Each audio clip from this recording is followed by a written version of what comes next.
আপনার বাচ্চা কাচ্চা অনেকে আছে না মোবাইলের মধ্যে অ্যাডিক্টেড, আপনি যে বড় ভুলটা করেন একবারে কি করেন, যে মোবাইলটা কেড়ে নিলাম, ঠিক আছে, নিয়ে কি করলেন যে তুই তোর মতো থাক, ওকে তো একলাই দূরের মতো বানাই ফেললেন, সে ডিপ্রেশনের মধ্যে চলে যাবে। তাহলে ভাই বুদ্ধিটা কি বুদ্ধি আছে? বুদ্ধিটা হচ্ছে আপনার বাচ্চাকে আপনি যখন বুঝছেন যে এরকম, তখন তাকে হচ্ছে যে বড় স্ক্রিন বা বাসায় টেলিভিশন কম্পিউটার ওপেন স্পেসে রেখে সেইখানে তার সাথে একসাথে থাকেন, একসাথে গল্প করেন, একসাথে খোলামেলা প্রত্যেকের সাথে প্রত্যেকের আন্ডারস্ট্যান্ডিং ভালো হবে, দেখবেন আস্তে আস্তে নেশাটা কাটবে।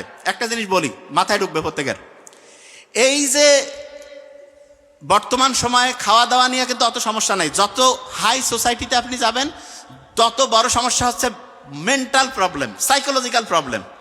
তা এই যে প্রবলেমগুলো যে আসতেছে এগুলো কিন্তু আল্লাহ জানে, এই জন্য আল্লাহ বলেই দিয়েছে অশ্লীলতার নিকটবর্তী হইও না। অশ্লীলতার নিকটবর্তী হইও না মানেটা কি? মানে হচ্ছে যেখানে সামান্যতম অশ্লীলতার সুযোগ আছে কাছাকাছি যাইও না, গেলে শয়তান তোমাকে ওই জালের মধ্যে ঢুকাই ফেলবে। এক্সাম্পল দিই তাহলে বুঝতে পারবেন।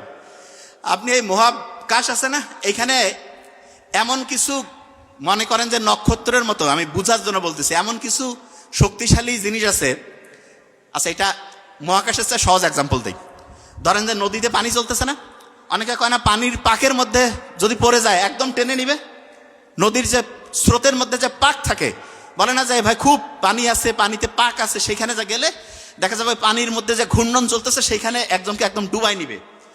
তখন আমরা কি করি যে ওর কাছাকাছি যাওয়া যাবে না। ঠিক তেমনি করে আপনি যদি সামান্যতম অশ্লীলতার কাছাকাছি যান, ওইটা হচ্ছে একটা শয়তানের পাক, সেইখানে আপনাকে ডুবাই নিয়ে আস্তে আস্তে সে ধ্বংস করে, তারপরে ওইখান থেকে আপনি শেষ হয়ে যাবেন।